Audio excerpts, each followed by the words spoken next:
আজি মই দুটা বিষয়ত আপোনালোকক দুটা বিষয় ৰাইজৰ জ্ঞাতাৰ্থে ক'ব বিচাৰিলো।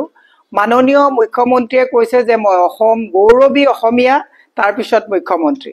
মই গৌৰৱী অসমীয়া মুখ্যমন্ত্ৰীক প্ৰশ্ন কৰিব বিচাৰিছো যে আপোনাৰ আমোলত প্ৰায় ৭,০০০ অসমীয়া চৰকাৰী মাধ্যমিক বিদ্যালয় একত্ৰীকৰণৰ নামত বন্ধ কৰা হ'ল। আপোনাৰ আমোলত APSCত অসমীয়া ভাষাটোক একেবাৰে গলচেপা দিয়া হ'ল। আপোনাৰ আমোলতে শুদ্ধ যদি আপুনি গৌৰৱী অসমীয়া হয় এখন NRC শুদ্ধ আমি কিয় পাবলৈ সক্ষম নহলো। গতিকে মই আপোনাৰ জ্ঞাতাৰ্থে এটা কথা ক'ব বিচাৰিছো যে বিধানসভাত আস্ফালন কৰি অসমীয়া কথাটো কৈছে ঠিকেই। অসমৰ শ শ বিঘা মাটি পানী দৰত বহিৰাজ্যৰ বনিয়াক পানী দৰত গতাই দিয়া হ'ল। অসম চাহত চহকী অসমৰ চাহ বাগান বিলাক বহিৰাজ্যৰ বনিয়াৰ লগত 60-40 কৰি এই চাহ বাগান বিলাকো অসমৰ হাতৰ পৰা লৈ যোৱা হ'ল।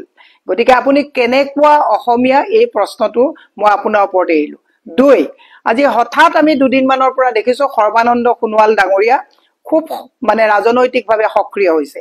তেখেতে কৈছে কংগ্ৰেছ কেতিয়াও স্বদেশীৰ লগত নাই। আপোনাক গৰিহণা দিছো। IMDT এক্টৰ কথা আপুনি কৈছে, কিন্তু আপুনি সেই IMDT এক্টক লৈ জননায়কৰ আপুনি উপাধি লৈ জাতীয় নায়ক হোৱাৰ পিছত অসম চুক্তিক যেতিয়া গীতা বাইবেল নহয় বুলি আপোনাৰ হিমন্ত বিশ্ব শৰ্মাই কৈছিলে, তেতিয়া কিন্তু আপুনি চকুত কোলা চশমা লগাই মুখত জিপ লগাই বহি আছিলে। অসম চুক্তিক নস্বাত কৰা মানুহজন আপুনি। ভিজন ডকুমেন্টছত আপোনালোকৰ কোৱা হৈছিলে যে অসম চুক্তিক আখৰে আখৰে পালন কৰা হ'ব। এতিয়া আপোনালোকে NRC ক্ষেত্ৰত মাত নিদিয়ে, 6 জনগোষ্ঠীৰ জনজাতিকৰণৰ ক্ষেত্ৰত মাত নিদিয়ে, অসমৰ মাটি বহিৰাজ্যৰ বনিয়াক গতাই দিয়াৰ ক্ষেত্ৰত আপুনি মাত নিদিয়ে, অসমীয়া বিদ্যালয়বিলাক ধ্বংস হওঁতে মাত নিদিয়ে, সাহিত্য সভাক মুখ্যমন্ত্ৰী আগ্ৰাসন কৰিছে তাত আপোনাৰ মাত নাই, সংসদত আপোনাৰ মাত দেখিবলৈ পোৱা নাযায়। আপুনি কংগ্ৰেছক কটাক্ষ কৰোঁতে এবাৰ কথা ভাবিছেনে?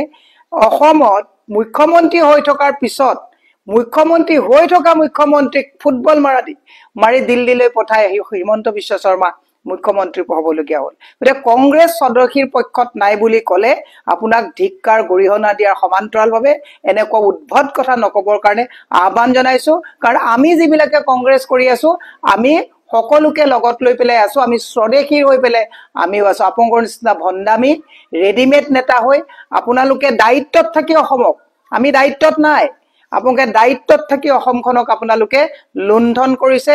বহিৰাজ্যৰ বনিয়াৰ ওচৰত গতাই দি হিন্দী বলয়ৰ ওচৰত আপোনালোকে আত্মসমৰ্পণ কৰিছে। সেইকাৰণে মুখ্যমন্ত্ৰীকো কৈছো যে গৌৰৱী অসমীয়া বুলি আস্ফালন কৰিলে নহব। অসমৰ ভাষা, জাতি, মাটি, ভেটি সকলো আপোনালোকে পানীদাৰত বহিৰাজ্যৰ বনিয়াৰ ওচৰত হস্তগত কৰিছে। আৰু সৰ্বানন্দ সোণোৱাল ডাঙৰীয়াই কংগ্ৰেছক কটাক্ষ কৰিব নালাগে। অসম চুক্তিক নস্বাত কৰা সৰ্বানন্দ সোণোৱাল ডাঙৰীয়াই অসমৰ হৈ কি কৰিলে নিজকে বা প্ৰশ্ন কৰিব। মুখ্যমন্ত্ৰী হৈ থাকোতেও আপুনি নিমাতী কইনাৰ নিচিনাই কাম চলালে আৰু এতিয়াও সংসদত গৈ পেলাই অসমৰ বানপানী সমস্যা, গৰাখহনীয়াৰ সমস্যা, অসমৰ নিবনুৱাৰ সমস্যা, মহিলাসকলৰ উন্নয়নৰ সমস্যা, একো ধৰণৰ সমস্যাক লৈ আপোনাক মাত পতা দেখা নাই। কেৱল মাত্ৰ গুৰুজনাৰ মানি কৈ পেলাই আপুনি যদি ভাবিছে গুৰুজনাই তেনেকে কিন্তু আমাক শিকোৱা নাছিলে। গুৰুজনাই শিকাই থৈ গৈছে সকলোকে লগত লৈ সকলোৰে প্ৰতি মিলা প্ৰীতিৰে কাম কৰিবলৈ দিছে। গতিকে এনেকুৱা কথা আগলৈ নকবৰ কাৰণে আপোনালোকক আমি আহ্বান জনাইছো।